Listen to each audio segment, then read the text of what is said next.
Hello, NDE narrator. Against my mother's warnings, I chose to marry a Muslim immigrant from Afghanistan, believing his love would save me. Instead, he beat me, abused me, and treated me like a slave, justifying every act with the Quran and claiming it was Allah's will for women to be controlled and crushed. What I thought was love became chains, and what I thought was freedom became a prison. My name is Nadia. I am 32 years old today, and I was born and raised in France. I grew up in a small apartment block in Montreuil, a suburb of Paris where life always seemed noisy and crowded, yet lonely at the same time. My childhood was not the worst by any measure, but it was marked by a sadness that followed me everywhere, even when I was too young to put it into words. My father was a factory worker, a man who woke up early each day and came home with tired eyes and heavy steps, while my mother worked part-time in a bakery. For the first few years of my life, I thought we were an ordinary French family, with laughter at the table and occasional visits to church on Sunday mornings. I did not realize then how fragile those moments of peace were, or how quickly they would vanish. When I was 10 years old, my life changed forever. My father, who was the gentle anchor of my childhood, died suddenly from a heart attack. He was only 45 years old, and his death left a hole in our family that nothing could ever fill. I remember the day they told me. My mother sat me down on the worn sofa, her eyes swollen with tears, and said simply, "Papa is gone." I could not understand what gone meant at that age, and I kept waiting for him to come home, to put his hand on my head the way he always did, or to ask about my day. But the door never opened and he never came back. His death left me with confusion and anger, and I grew up carrying those emotions like heavy luggage I could not put down. My mother tried her best, but she was not the same woman anymore. After my father's death, my mother grew strict and hard, almost as if she believed that discipline could fill the gap his absence had left in our lives. She often snapped at me for small things, and I began to feel like nothing I did was ever enough for her. She worked long hours and was always tired, which meant I spent a lot of time alone. Our relationship grew strained, and we fought often, even when I was still a child. I wanted love, softness, and comfort, but what I felt I received was criticism and rules. Deep inside, I resented her, though I could not say it out loud. It felt as if she blamed me for her struggles, or as if I was just another burden she had to carry after losing my father. I looked for attention in other places, trying to fill the emptiness at home with anything that would distract me from the pain. Even though we still went to church sometimes, my heart was not in it. I remember sitting in the wooden pews, listening to the priest read from the Bible, but the words did not reach me anymore. As a child, I believed in Jesus, but as I grew into my teenage years, I felt disconnected from faith. It seemed distant, like a story meant for someone else. My mother tried to remind me about prayer and morality, but I ignored her. I thought she was being a hypocrite because to me, she was too harsh, too unloving, and I wanted nothing to do with the God she spoke about. Instead of turning to faith for comfort, I turned away from it. I told myself that religion was not going to fix my problems and that I had to find my own way in life, even if it meant breaking rules and doing what others warned me against. By the time I was 14, I had already begun experimenting with the freedoms of youth. I stayed out late with classmates, skipped school whenever I could, and began hanging out in places I knew my mother would disapprove of. Montreuil was full of young people who, like me, were restless and searching for excitement, and I quickly found myself drawn to their world. Smoking cigarettes at the back of the school, sneaking out to wander around Paris at night, and drinking cheap alcohol at parks became part of my routine. Each time I rebelled, I felt a strange sense of power, as if breaking rules meant I was finally in control of my own life. My mother's warnings and tears no longer moved me. If anything, they pushed me further away. I believed she had no right to tell me how to live, since she had failed to protect me from the loneliness I carried after my father's death.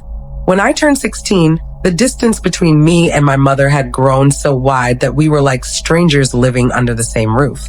We barely spoke, and when we did, it was almost always an argument. She begged me to focus on school, but I did not care. I was already dreaming of living on my own, free from her authority and the constant feeling of being judged. I began spending entire weekends away from home, staying with friends, or simply drifting from one party to another. The city of Paris offered endless distractions for a young girl who was eager to escape responsibility, and I made sure to taste all of them. Clubs, late-night cafes, and loud music became my escape. I loved the feeling of being surrounded by people who did not know me, who did not care about my past or my family. For the first time, I felt alive. Leaving home became my only goal, and I did not wait for adulthood to claim independence. Before I even turned 18, I packed a few bags and moved out. It was not a grand decision, but rather an impulsive one, fueled by anger after yet another argument with my mother. She told me I was ruining my life, and I shouted back that it was my life, not hers. I slammed the door, caught a train, and never looked back. At first, the freedom felt intoxicating. I rented a small studio with the little money I had saved from part-time jobs and filled it with nothing but loud music, bottles, and endless nights with strangers. For a while, it felt like I had won. No more rules, no more lectures, no more being treated like a child. I was independent, and I thought that was all I needed to be happy. But independence quickly turned into recklessness. Without anyone to guide me, I fell deeper into the world of clubs, alcohol, and men who promised love but only left me emptier each time. I would spend nights dancing until dawn, then sleep the day away in my messy little studio. Friends came and went, most of them just as lost as I was, and none of them cared about anything beyond the next party. I convinced myself this was freedom, that living without limits was the true way to enjoy life. Yet deep down, I knew I was trying to cover the wounds of my past, the loss of my father, the absence of love at home, and the growing bitterness toward my mother. I was searching for something, though I did not know what it was. All I knew was that I wanted to escape the girl I had been and become someone new. The truth is, beneath the surface of my rebellion, I carried a hunger for something more. Freedom, yes, but also meaning. The life of parties and clubs distracted me from the emptiness inside, but it never filled it. When I lay awake at night in my small room, staring at the ceiling after the music had stopped and the laughter had faded, I felt a deep loneliness that no drink or dance could erase. I longed for love, for someone who would see me, choose me, and make me believe that my life had value. I told myself that if I could find that kind of love, everything else, my reckless living, my broken family, my bitterness, would finally make sense. It was this longing that set the stage for everything that would come next. And it was this hunger that made me blind to the dangers waiting for me just around the corner. The turning point in my reckless life came one night when I was 17, standing under the flashing lights of a crowded club in Paris. The music was loud, the air thick with smoke, and I was surrounded by the usual chaos. Men laughing too loud, women dancing without care, and drinks spilling across the floor. I had been in clubs many times before, but that night something felt different. My heart was restless. I had danced, laughed, and pretended to enjoy myself, but deep down I felt exhausted by the emptiness of it all. As I leaned against the bar, staring blankly at the colored lights, that was the moment I first noticed him. He was not like the others. While most men in the club were loud and desperate for attention, this man stood in the corner with a calmness that made him stand out. His name was Samir, and he was from Afghanistan. At first, I only noticed him because his presence seemed so unusual in that wild atmosphere. He was not drinking heavily or throwing himself into the chaos like the others. Instead, he sat quietly, watching the room with sharp, focused eyes. His clothes were simple, dark jeans and a plain shirt, but the way he carried himself made him appear more mature than the boys I usually spent time with. There was something in his stillness that drew me in, something that seemed safe and steady compared to the noise and madness of the night. When our eyes finally met, he gave me a small nod and a faint smile, nothing pushy or arrogant, and yet it caught my attention more than any flashy gesture could. I felt curious, almost pulled toward him. When he finally walked over and spoke to me, his voice was gentle, steady, and surprisingly soft for a man in such a place. He introduced himself with a quiet confidence, asking simple questions about me, my name, my age, if I was enjoying the night. Unlike the others who usually tried to flatter or impress me with lies, Samir listened more than he spoke. He asked about my life in Paris, about what I like to do, and I found myself telling him things I normally never shared with strangers. The way he listened made me feel seen, something I had been longing for. Even though I barely knew him, I felt a strange comfort, as if he had known me for longer than just a few minutes. His calmness contrasted with the chaos around us, and I began to see him as different, almost special. We spoke for hours that night, ignoring the music and the noise around us. He told me he had come to France a few years earlier from Kabul, where life had been hard and filled with violence. He described his struggles as an immigrant trying to build a life in a foreign land. He said he wanted stability, family, and a new beginning away from the war that had destroyed his childhood. His story touched me because I too was running from pain, though mine was of a different kind. I told him about my father's death and the coldness that had grown between me and my mother. He listened with empathy, nodding quietly as if he truly understood my wounds. That night, when he offered to walk me home, I accepted without hesitation, feeling that for the first time, I had found someone who could truly protect me. After that night, Samir and I began seeing each other regularly. Our relationship grew quickly, almost too quickly, but I did not question it.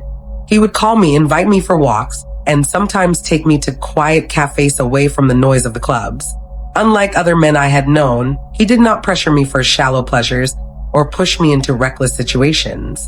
Instead, he spoke about responsibility, about wanting to build a future, about leaving behind destructive habits. These words sounded like salvation to me. I had been drowning in emptiness for so long that his seriousness felt like a lifeline. I told myself he was exactly what I needed. Someone strong, someone steady, someone who would save me from myself. It did not matter to me that he was Muslim or that his world was so different from mine.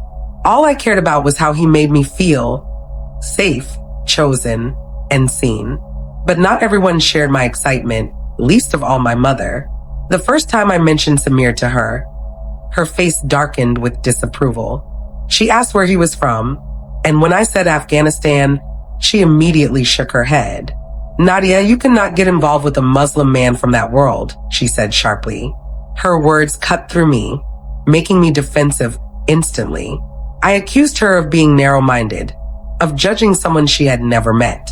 She tried to explain, saying she had seen what happened to women who got involved with men from strict Islamic backgrounds, warning me that it never ended well. But I refused to listen. In my eyes, she was just trying to control me again, just like she had when I was younger. Her warnings only made me cling to Samir more, convinced that she was wrong and that this was my chance to prove her wrong. Our arguments grew worse each time his name came up. She told me plainly that Samir would change me, that his religion, Islam, would not allow me to live the way I wanted. I told her she was a hypocrite because where was her concern when I was 15, smoking in the streets and drinking in clubs? Where was her guidance when I was drowning in loneliness after Papa died? Now she wanted to suddenly play the role of protector. Now she wanted to tell me who I should or should not love. I felt betrayed, and my anger boiled over into bitter words. I told her she had no right to interfere in my choices now. The truth was, her warnings hit something deep inside me, but instead of facing it, I pushed it away with rebellion. I wanted to believe that Samir was different, that love would make everything right. The more my mother resisted, the more determined I became to hold on to Samir. I began to believe that he was my escape from the cycle of recklessness I had been trapped in. He promised me that if I stayed with him, he would take care of me, guide me, and give me a better life. Those promises sounded like hope to my restless soul. I told myself that this was not just about love, but about salvation, that he was the one person who could help me leave behind the darkness of my past. Even though I saw glimpses of strictness in him, small comments about modesty or hints about how women should behave, I ignored them. I convinced myself he was not a radical Muslim, that he was modern and open, and that any small differences between us could be solved with love. Looking back now, I see how blind I was, but at that time, my whole being was wrapped up in the idea that Samir was my answer. I started spending less time in clubs, and more time with him, believing that this meant I was becoming more responsible. I told my friends that he was the reason I was changing my life, and I told my mother that if she truly cared about me, she should be happy I was finally trying to live differently. But she refused to celebrate. Her warnings grew stronger, and so did my resistance. I accused her of trying to ruin my happiness, of being jealous, even of not wanting me to have the family she never gave me. Our home became a battlefield of words, and with each fight, I withdrew further into Samir's arms, convinced that only he understood me. In my heart, I had already made a choice. I wanted to believe in Samir, in the idea that he would rescue me from the emptiness of my past. I told myself that he was not like other Muslims, that his calmness and care proved he was different. I was sure that his love would cover the wounds my father's death had left behind and replace the bitterness I carried toward my mother. I thought of him as my savior, the one who would take away the loneliness and make me whole again. The warnings, the doubts, the small signs of control, I buried them all under the dream I built in my mind. I was convinced that with him, my reckless life would finally end and a better life would begin. Little did I know that this decision would lead me into a darkness far deeper than anything I had ever known before. When Samir asked me to marry him, it felt like the answer to every prayer I had whispered in the silence of my small studio. I was barely 18, young and restless, but in my mind, marriage was a doorway to stability and belonging. He told me that our future would be brighter together, that he would care for me and guide me, and I believed every word. I did not hesitate for long, because deep inside I wanted to silence all the voices that doubted him, especially my mother's. She had warned me over and over again, begging me to think twice, pleading with me to see what she believed was the truth. But my heart was stubborn, and I told myself she was only bitter and controlling. So when Samir suggested we marry quickly, without waiting for anyone's approval, I agreed. To me, it felt like freedom wrapped in love. The wedding was small and simple, far from the kind of celebration I had imagined when I was a child. There were no grand dresses, no church bells, no long tables filled with family and friends. Instead, it was a modest ceremony attended mostly by Samir's acquaintances from the Afghan community in Paris. His friends gathered in a rented hall, men sitting on one side and women on the other, and prayers were recited in Arabic and Dari, words I barely understood. I stood there in a modest dress, feeling out of place but determined to show my loyalty. My mother refused to attend, which broke my heart but also made me dig my heels in further. I told myself that by marrying Samir, I was proving her wrong, proving that love was stronger than fear, and that she had no right to control my life anymore. I felt proud, as if I had finally chosen my own destiny. In the first days after the wedding, I walked with my head high, convinced I had silenced my mother's warnings forever. I looked at Samir with admiration, telling myself he was the man who would rescue me from emptiness. When he smiled at me in front of his friends, I thought I had won. I believed I had stepped into a new life where I would finally be cherished and protected. I wanted to believe that marriage would erase my past mistakes, that it would transform me into a better woman. For a short time, everything seemed calm. He spoke kindly to me in public, and I convinced myself that all my fears had been foolish. I told myself I had done the right thing, that I had chosen love over prejudice, and that my mother's absence at the wedding was proof that she had been wrong about him. But that illusion did not last for long. Almost immediately after the wedding, I began to notice changes. Small at first, almost unnoticeable, but they grew louder each day. The first week, Samir insisted that I dress more modestly. "You are my wife now," he said, "and people must respect you." At first, I thought it was sweet, as if he cared for my dignity. But when he handed me a headscarf and told me to wear it every time I stepped outside, I felt a shiver of unease. I had never covered my hair before, not even in church, and it felt strange. He told me it was the will of Allah, that a woman must show modesty to honor her husband and her faith. I wanted to please him, so I obeyed, telling myself it was only a small change, nothing serious. But deep inside, something felt different, as if the air around me was tightening. Soon after, he told me that we would no longer live in my studio apartment. He said it was not safe, that I needed to move into his home where he could protect me. His house was in Saint-Denis, a heavily Muslim-concentrated area of Île-de-France. I had heard rumors about this place before. How outsiders avoided it, how even politicians were careful about entering, how people whispered about its reputation for radical groups. But I told myself those were only stereotypes, that love would keep me safe. When we arrived, I immediately felt the difference. The streets looked different from the ones I had grown up on. Women walked in long dresses, their heads covered, their faces hidden behind niqabs. Men stood in groups, speaking in languages I could not understand. The stares I received for not being fully covered made me feel exposed and out of place, like a stranger in my own country. The house itself was small, but crowded with reminders of a culture I barely knew. Arabic calligraphy hung on the walls, prayer rugs were spread across the floor, and the sound of Islamic lectures played softly on his laptop. It was a world far removed from the Paris I had known, and though I tried to adjust, I felt a heavy weight pressing down on me. The community around us seemed closed off, suspicious of outsiders, and I quickly realized I would no longer have the freedom to walk the streets the way I used to.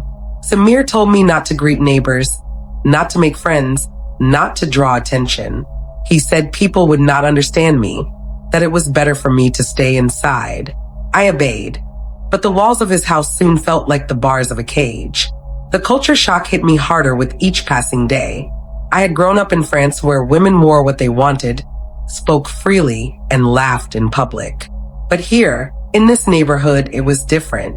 Women walked quickly, heads lowered, speaking softly if at all. The men dominated every space, cafes filled with them, shops run by them, conversations led by them. Outsiders were viewed with suspicion, and I could feel the weight of invisible rules pressing down on me. For the first time in my life, I understood what it meant to feel small, invisible, silenced by an atmosphere that did not welcome me. I told myself this was just adjustment, that I would get used to it. But in truth, I felt suffocated.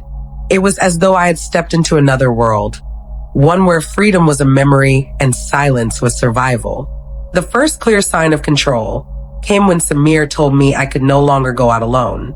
"You are my wife," he said firmly, "and a wife does not wander." I protested gently, saying I only wanted to walk to the nearby shops, but his face grew hard. He reminded me that in Islam, a woman must obey her husband, that my duty was to respect his word without question. He showed me videos of imams and preachers on YouTube, men like Zakir Naik, who spoke about obedience and modesty as divine commands. "This is not my rule," Samir said. "This is Allah's rule." I felt trapped, torn between wanting to respect his faith and realizing I was losing myself. I told myself it was temporary, that love required sacrifice. But each day, the boundaries around me grew tighter, and the woman I had been was slowly disappearing into silence. The days that followed my move into Samir's home quickly turned into weeks, and with each passing day, the rules around me grew tighter. At first, it was the headscarf that he insisted on, but soon that was not enough. He began to speak about modesty in more extreme terms, telling me that hijab was only the beginning. Within a month, he brought home a black niqab, the face covering I had only seen on a few women in the neighborhood. He said it was time for me to wear it, that a true Muslim wife must not show her face to strangers. I hesitated, explaining that I felt uncomfortable and that I was French, not Afghan. His expression hardened, and he reminded me that I was no longer just French. I was his wife, and therefore I belonged to him. Out of fear of disappointing him, I obeyed, though I felt like a shadow of myself. The niqab became a prison I carried on my skin. Walking down the street with my face hidden, I felt invisible, erased from the world I had once known. I wanted to scream that this was not me, that I had never lived this way. But every time I opened my mouth, his voice silenced me with verses he quoted from the Quran and Hadith. Soon, even the niqab was not enough. He brought me long gloves and socks, insisting that no skin should ever be visible. "This is the will of Allah," he would say, pointing to videos of Muslim preachers online. I would sit beside him as he played sermons from Zakir Naik and other Islamic teachers on YouTube, men I had never heard of before. They spoke with conviction about women's duty to cover, about obedience to husbands, about how paradise depended on a wife's submission. He listened with nods of approval while I sat in silence, feeling myself vanish. Not long after, Samir told me I had to quit my job. I had been working at a small clothing store in central Paris before the marriage, and I loved the little independence it gave me. But Samir insisted that it was no longer appropriate. He said it was shameful for a married woman to stand behind a counter, serving men she did not know. Your place is in the home, he declared, not in the world. Islam is clear about this. I tried to protest, saying we needed the money, but he cut me off sharply, telling me that he would provide. He added that a woman's income brings no blessing because her true duty is to serve her family. Against my will, I resigned. Handing over my notice was like handing over the last piece of freedom I had. The paycheck I once received, the independence I had clung to, it all ended with one word from him. With no job and no excuse to leave the house, my world became unbearably small. I could not see my friends anymore. Samir made sure of that. He told me bluntly that they were bad influences, that they represented my old reckless life, and that Allah had saved me from them. When I insisted that they were good people, he grew angry, saying they would corrupt me, and he forbade me from contacting them. He demanded that I delete their numbers from my phone, and he checked my messages regularly to make sure I obeyed. Slowly, one by one, I lost touch with every friend I had known. My phone grew quiet, the invitations stopped coming, and I was left in silence. I sat in his house, day after day, staring at the same walls, realizing that the laughter and music I once knew had been replaced by the echo of isolation. My relationship with my mother suffered even more. She tried to call me often, but Samir always found a reason to stop me from answering. She will turn you against me, he warned. If I picked up the phone, he would stand nearby, listening carefully, and afterward, he would scold me for speaking too freely. Soon, he told me I should no longer speak with her unless he was present. When I refused, he reminded me that Allah commanded women to obey their husbands. Your mother is not your guardian anymore, he said coldly. I am. His words cut me deeply. I felt torn between the little family I had left and the man I had married. But every time I tried to fight, he drowned my protests in verses and hadiths I did not understand, convincing me that my resistance was not only against him, but against Allah himself. Samir's control over me became a daily ritual. Each morning, he would remind me of my duties as his wife. He quoted from preachers, repeating that a woman's place was in the home, that her honor was in her obedience, and that paradise awaited those who submitted fully. He showed me videos of Zakir Naik explaining that men were protectors and maintainers of women, twisting the words into chains around my neck. I had no knowledge to challenge him. Raised as a Christian, I had never studied Islam, and now I was trapped in a house where only one interpretation was allowed. His voice became law, and each word he spoke pressed me deeper into silence. I began to believe that perhaps he was right, that maybe I was sinful for resisting, and that maybe this was truly Allah's plan for me. But the truth was, resistance still lived inside me, and Samir could sense it. The first time I openly refused one of his demands, the mask of calmness he had always shown fell away. He told me to wear the niqab even inside the house when guests came, and I said no. For a moment, the room went silent, and then his hand struck my cheek. The sting of that first slap was more than physical. It was a message, a warning that disobedience would not be tolerated. I stood frozen, shocked, tears burning my eyes, while he stared at me with cold anger. He told me again that this was not his rule but Allah's will, that by disobeying him, I was disobeying God. The pain on my skin faded, but the wound in my heart remained. That was the night I realized love had turned into fear, and my marriage had become a cage. From that moment, abuse became the shadow that followed me. Sometimes it was shouting, other times it was the sharp grip of his hand on my arm, pulling me back when I tried to resist. Once, when I begged to visit my mother, he locked me inside the house for 2 days, bringing me food only when he wished. He told me that women were like children, that they needed discipline, and he quoted hadiths to justify every action.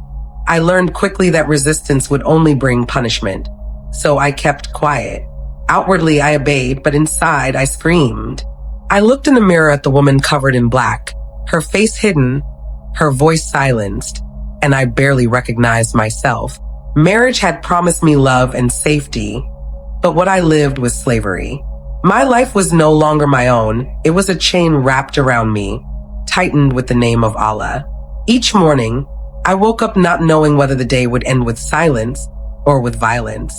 Samir's moods were unpredictable, and I learned to measure my every word, every movement, to avoid triggering his anger. Sometimes, the abuse came as shouting that filled the walls of the house, his voice thundering about obedience and respect. Other times, it was the sharp sting of his hand across my face or the rough way he would grab my arm when I was too slow to respond. There were also days when he used silence as a weapon, ignoring me completely, treating me as though I did not exist except to serve. The unpredictability was its own torture. I lived on edge, my body tense, my mind always waiting for the next blow, never at peace. Beyond the physical pain, the humiliation cut even deeper. Samir seemed to take pleasure in reminding me of my place, as if breaking my spirit gave him strength. He would point at me during meals, saying that a woman's opinion was worth nothing, that in Islam, women were second-class citizens created to serve men. He told me again and again that Allah had placed men above women, and that any attempt to question him was rebellion against God himself. His words were heavy, repeated so often that they began to echo inside my head, even when he was silent. I stopped speaking during meals, stopped offering my thoughts on anything, and eventually stopped looking people in the eye when I walked past them. Shame became my constant companion, and I began to believe his words, that I was less, that my only value came from submission, and that my life had no meaning outside his authority. The house itself became a prison under constant surveillance. Samir monitored everything I did, from the way I cooked his meals to how I folded the laundry. He checked my phone daily, making sure I had no hidden conversations.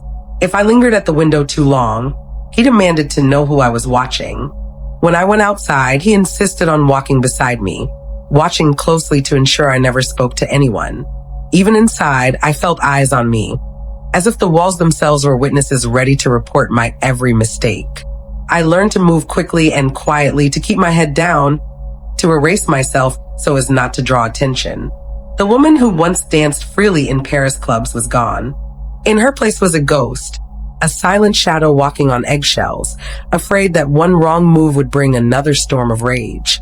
The longer I lived under this constant pressure, the more my identity began to crumble. I no longer recognized the reflection in the mirror, a woman hidden beneath layers of fabric, her eyes hollow and tired. The laughter I once knew was gone, replaced by silence that seemed endless. My dreams of a family filled with love, of a husband who cherished me, had died completely. Each day blurred into the next, a cycle of cooking, cleaning, serving, and enduring whatever form of punishment he decided to give. I stopped imagining a future. I stopped hoping for change. I stopped believing I could ever escape. My life felt already buried, as though I were living in a grave dug not in the earth, but in fear and obedience. Even my thoughts became dangerous. Any spark of rebellion inside me was quickly drowned out by his words, repeated until they became my own. At night, the weight of despair pressed hardest on me. I would lie awake beside him, staring into the darkness, my pillow wet with tears I dared not shed too loudly. The house was quiet, but my heart screamed silently. I whispered questions into the darkness. Why me? Why did I choose this? How did love turn into chains?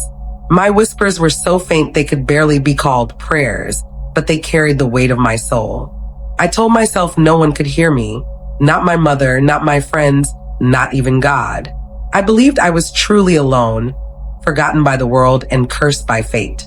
These nights were endless, hours stretching like years, with nothing but despair to keep me company. Sometimes I wondered if death would be kinder than another day of silence and pain.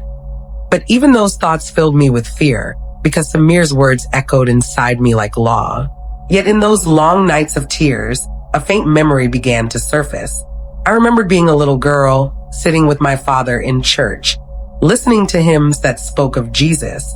I remembered the wooden cross on the wall, the candles glowing gently, and the feeling of peace I once had as a child when I whispered prayers. Those memories were distant, buried beneath years of rebellion and bitterness, but they returned to me like small sparks in the darkness. One night, when the tears would not stop, I found myself whispering the name of Jesus. At first, it felt strange, as if I were breaking some hidden rule. But the more I whispered his name, the lighter my chest felt. I began to pray not with fancy words or long speeches, but with desperate cries from the deepest part of me. Jesus, if you are real, please help me. Please see me. Please save me. Each night after that, I continued my hidden prayers. I prayed silently, so Samir would not hear, whispering only when the house was still and his breathing told me he was asleep. I prayed not because I was suddenly religious, but because I was desperate. I had nowhere else to turn, no one else to call. I prayed for strength, for freedom, for a sign that I was not truly forgotten. Sometimes I doubted that my prayers meant anything. After all, I had walked so far away from faith, rejecting it in my teenage years, mocking it when my mother tried to remind me. But in the darkness, I realized that Jesus had never truly left my memory. His name was still there, waiting like a key to a locked door. And though my circumstances had not changed yet, I felt something awaken inside me each time I prayed. This hidden faith became my only secret, the one part of myself that Samir could not control. He could strip me of my job, my friends, my voice, and my freedom, but he could not hear the prayers whispered in the silence of my heart. It gave me a strange kind of strength, a quiet rebellion he did not see. During the day, I still obeyed him outwardly, still wore the layers of fabric he demanded, still lowered my head when he shouted. But at night, in the privacy of my whispers, I connected to something greater than him. I remembered that Jesus saw women as more than servants, that he spoke to them with dignity and love. Those memories grew stronger with each prayer, like small lights pushing back the darkness. For the first time in months, I felt a glimmer of hope, not in Samir, not in myself, but in the God I had once abandoned. This was the turning point in my story. Though I was still trapped in Samir's house, still under his control, something had shifted inside me. I was no longer entirely his prisoner. My body remained under his rules, but my spirit began to reach for freedom. Each whispered prayer was like a breath of fresh air in the suffocating cage. I began to believe, faintly at first, that perhaps I was not forgotten, that perhaps Jesus had heard me as a child and was hearing me again now. The thought gave me enough strength to survive another day, then another, until the days turned into weeks.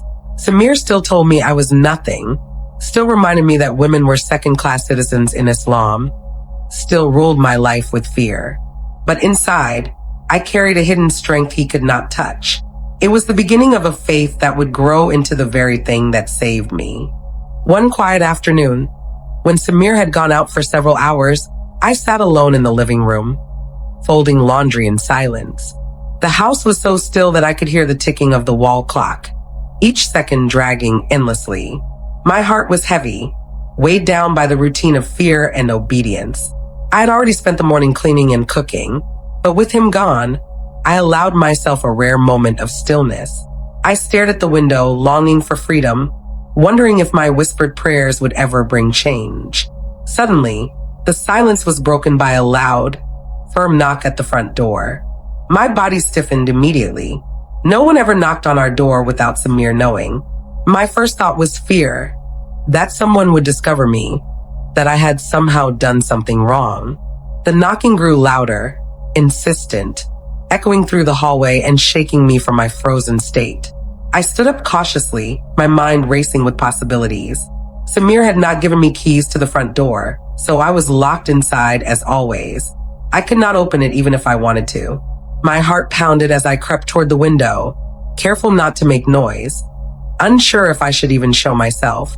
Slowly, I pulled the curtain aside and peered through the glass. Standing outside was a delivery man in a bright jacket, holding a small package under his arm. He looked ordinary, his face flushed from the cold air, his hands tapping the box impatiently as he waited.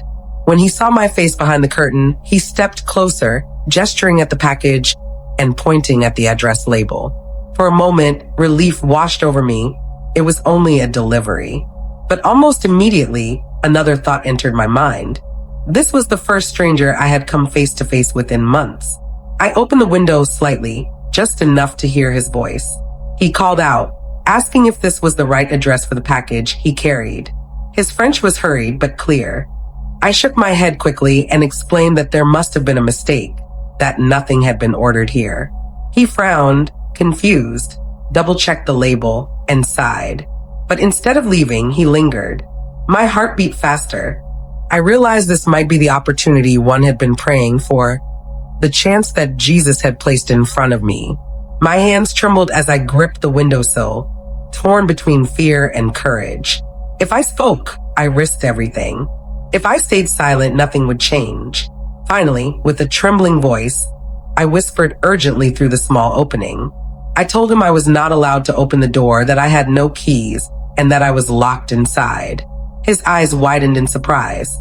At first, the man did not seem to understand. He tilted his head, waiting for me to explain more. I swallowed hard, knowing I had only moments before someone might see us. My voice shook as I whispered quickly, telling him that my husband controlled everything I did, that I was not allowed to leave, and that I had been cut off from my family. I begged him to listen, to believe me. His expression shifted from confusion to shock as my words sank in. He glanced nervously up and down the street, as if afraid someone might hear. Then he leaned closer, lowering his own voice. "Are you serious?" he asked. I nodded desperately, my eyes filling with tears. I explained that I needed help, that I needed him to find my mother and tell her where I was. Every word felt like a lifeline thrown into dangerous waters, fragile but full of hope. The delivery man looked shaken, unsure of what to do. I could see hesitation in his eyes, the weight of responsibility suddenly placed on him by a stranger behind a window. He asked quietly for my mother's name and where he could find her.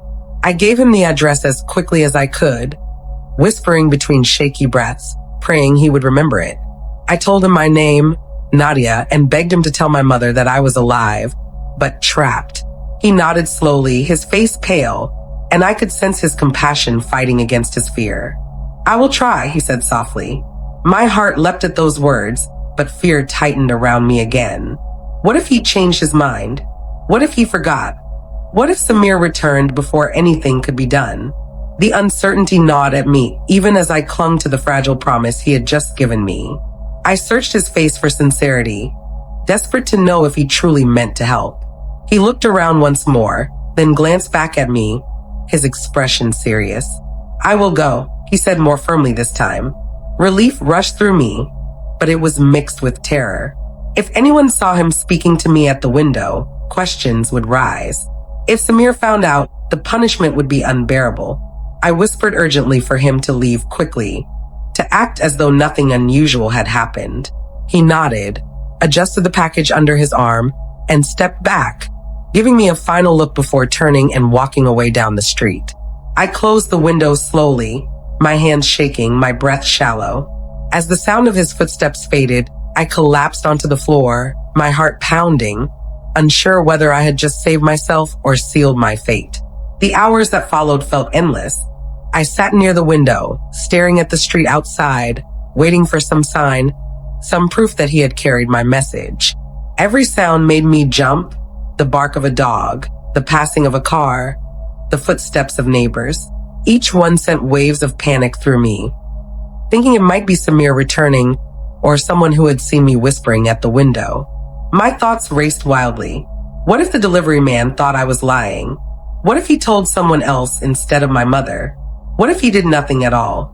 Fear tangled with hope, twisting inside me until I could barely breathe.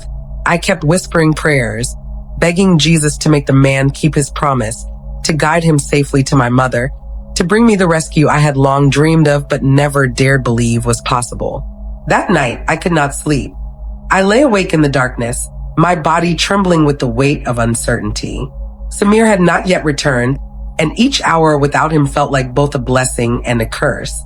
I replayed the moment at the window again and again in my mind, trying to remember every detail. The man's eyes, his words, the way he had nodded when I begged him to help. 1,000 doubts tormented me. Had I said too much? Did I give enough information? Would he truly find my mother? But in the middle of my restless thoughts, a flicker of faith stirred within me. I remembered the countless nights I had whispered the name of Jesus, begging for deliverance. And now, for the first time, a stranger had knocked on my door, offering the possibility of escape. Could it be that this was his answer? The suspense stretched over the next few days. Samir returned and carried on as usual, unaware of what had taken place while he was gone. I forced myself to act normal, hiding my trembling hands as I cooked his meals and obeyed his orders. Inside, I lived in constant fear that the delivery man might fail, or worse, that someone would tell Samir about what I had done. I rehearsed lies in my head in case he questioned me, but nothing happened. The silence was suffocating and the waiting unbearable. I had thrown my last hope into the hands of a stranger, and now all I could do was trust. At night, I continued to pray, clutching the memory of the man's promise as tightly as I once clutched childhood memories of freedom. Every moment felt like walking on the edge of a knife, waiting for either salvation or disaster. Several days passed in tense silence after my whispered conversation with the delivery man, and each hour felt like a lifetime. I kept waiting for some sign that he had kept his word, but none came. I tried to behave normally, forcing smiles when Samir looked at me and keeping my head lowered in obedience, all while my heart raced with dread. I feared that at any moment he might discover what I had done, that someone might have seen me speaking through the window. Yet underneath the fear, hope flickered stubbornly, a fragile light that would not die. I prayed each night, whispering to Jesus to move hearts and guide the stranger who had promised to help. What I did not know was that, even as I prayed in secret, the man had already carried my message to the one person I thought had given up on me, my mother. When the delivery man arrived at her doorstep, my mother was stunned.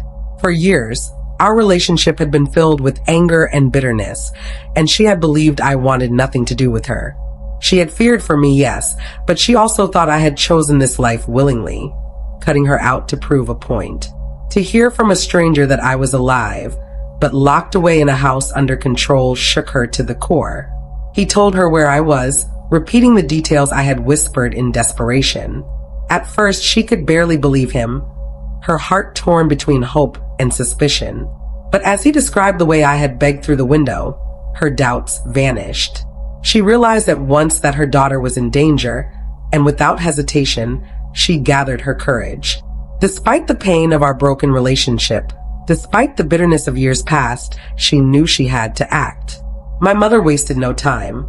She went directly to the authorities, her voice trembling but steady as she explained what she had learned. She told them that her daughter was trapped, locked away by her husband in a neighborhood where outsiders rarely ventured.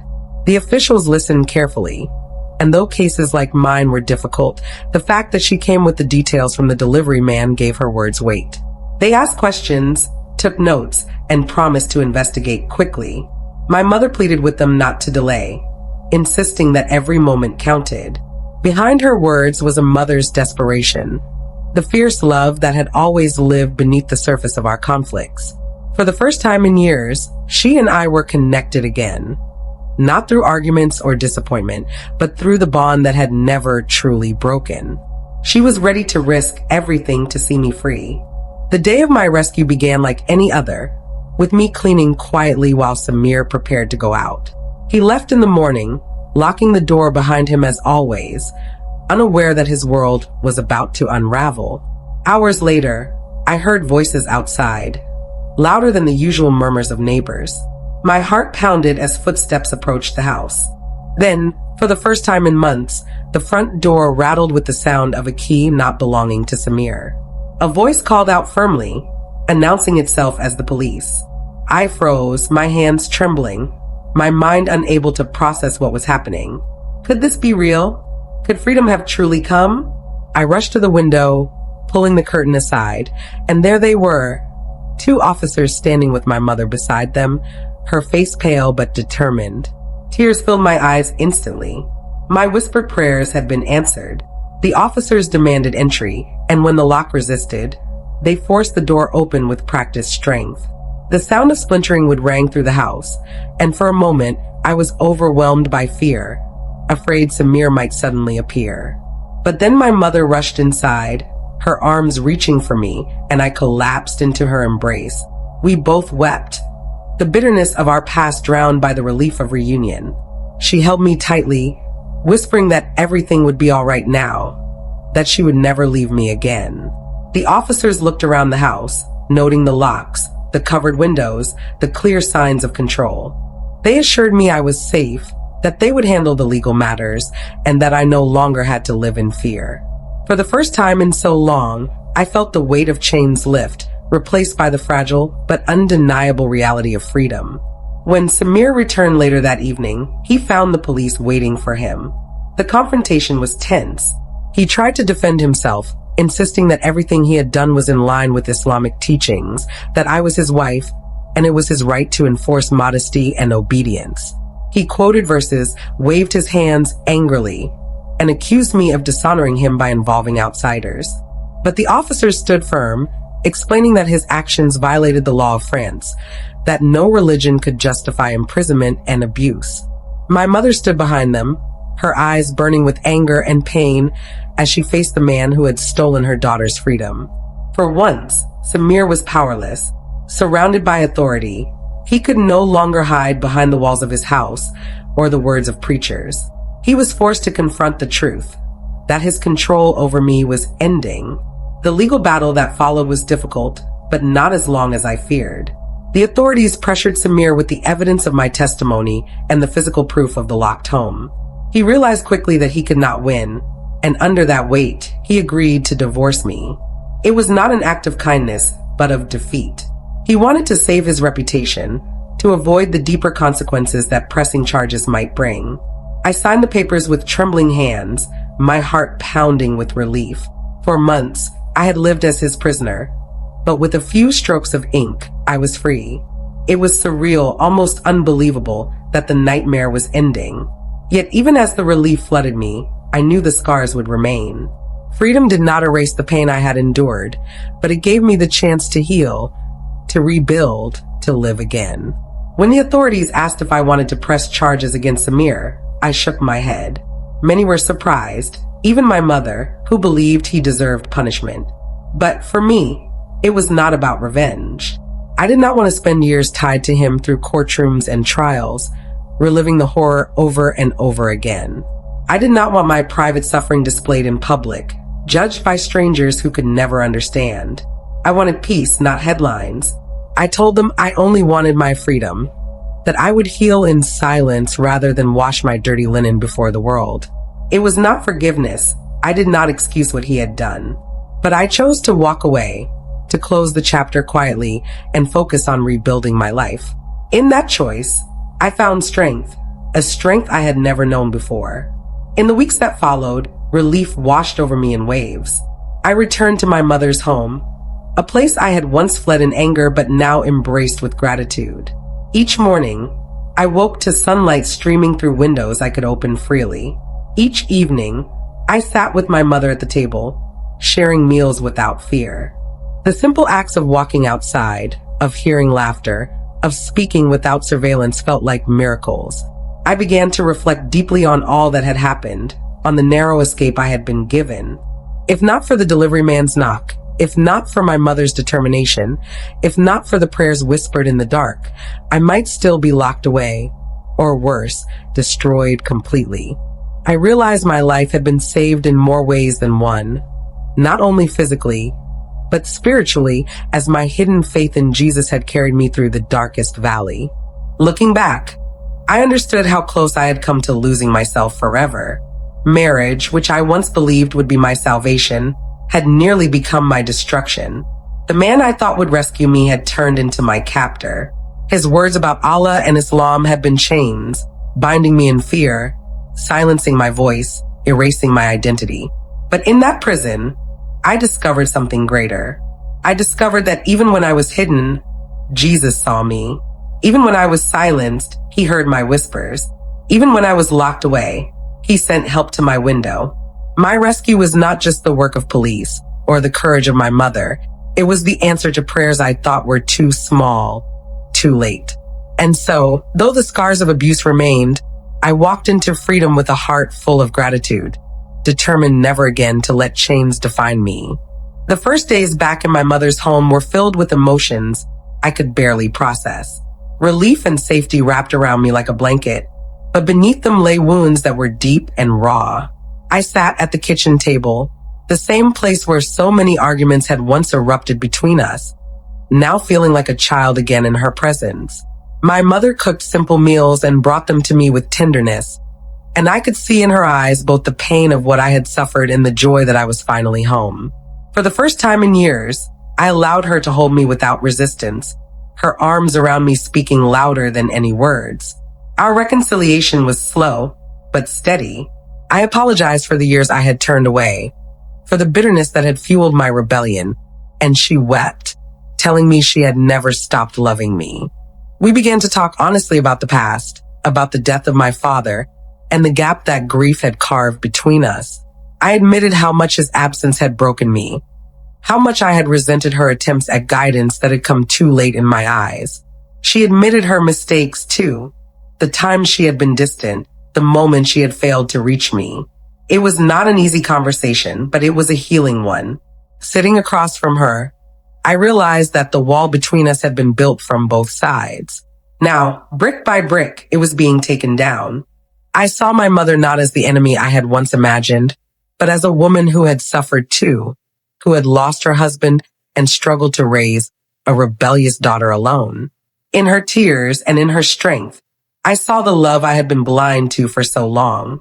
It was during those conversations that I began to see the hand of Jesus in my story more clearly than ever before. I had turned my back on him as a teenager, chasing freedom in reckless living and stubborn defiance. I had mocked faith, ignored prayer, and chosen a path that led me into chains. Yet even when I ran, he never abandoned me. He was there in the darkest nights when I whispered desperate prayers through tears. He was there when Samir struck me, when I felt unseen, when I thought death might be my only escape. And he was there at the window, sending a simple delivery man to knock at my door. The realization broke me into tears. I had thought I was forgotten, that God had turned away from me because of my rebellion. But now I understood. Jesus had been near all along, waiting for the moment I would call his name again. The more I reflected, the more I saw the lessons in every step of my past. My recklessness, my stubbornness, my disobedience to both my mother and God had led me into danger. I had mistaken love for control, stubbornly clinging to a man who promised salvation, but gave only slavery. I had ignored wisdom, choosing to trust my own desires over the warnings of those who cared for me. And yet, even through those mistakes, Jesus had used my pain to bring me back.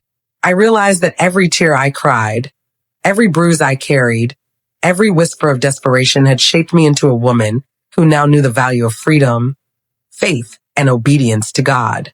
My past had not destroyed me. Instead, it had become the soil where a new life in Christ could grow. That realization filled me with both sorrow and gratitude. Each day I woke in my mother's home, I began to rebuild, not only my daily life, but my faith. I returned to the Bible, reading verses that spoke directly into my wounds. Come to me, all you who are weary and burdened, and I will give you rest. Those words became my anchor. I realized that what I had mistaken as God's silence had really been his patience, waiting for me to return. The delivery man's knock was not an accident, not luck, but divine intervention.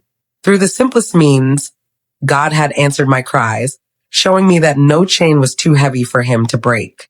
The very act of my rescue became proof that he saw me, that he cared, and that he had a plan beyond the suffering I endured. My life had been spared for a reason, and that reason was to live for him again. As the weeks passed, I reflected on how close I had come to destruction. Marriage had nearly cost me everything. My freedom, my voice, my identity, and even my life. Yet out of that near destruction came salvation. I could no longer look back at my story without seeing the fingerprints of God in every moment. My tears, my whispers, my courage to speak to the delivery man, my mother's desperate response. All of it was woven into a plan greater than my understanding. Abuse had sought to silence me, but Christ had used even that silence to bring me to a place where his voice could be heard again. In that truth, I found healing. Slowly, the nightmares faded, replaced by dreams of peace and purpose. My scars remained, but they no longer spoke of slavery. They spoke of survival and of a savior who had set me free. One evening, sitting at the kitchen table with my mother, I shared the words that had been burning in my heart. Abuse is not the will of God. In Jesus, there is freedom and life. My mother nodded with tears in her eyes, agreeing with the conviction of my voice. For so long, I had believed the lies Samir fed me, that obedience to abuse was obedience to Allah, that silence was holiness, that slavery was love. But now I knew the truth. Jesus had not created me to be a slave, but a daughter. He had not called me to live in fear, but in freedom. My very escape was proof of that truth, and I could not keep it to myself. I knew I had to speak it, not only for my healing, but for the countless women still trapped as I had been, mistaking chains for love and silence for faith. So I began to share my story not in headlines or courts, but in personal testimony to those who would listen. I spoke to women in small groups, to neighbors, to friends who had once thought me lost. I told them how easily love could disguise itself as control, how quickly promises could become chains. I warned them not to mistake slavery for love, not to ignore the signs of abuse hidden behind religious words. And above all, I told them about Jesus, the one who truly sets free, who hears whispers in the night, who sends help even through the most ordinary of people. I told them that no matter how far they had run, no matter how broken they felt, they were not forgotten. The same God who rescued me could rescue them too, if only they would call his name.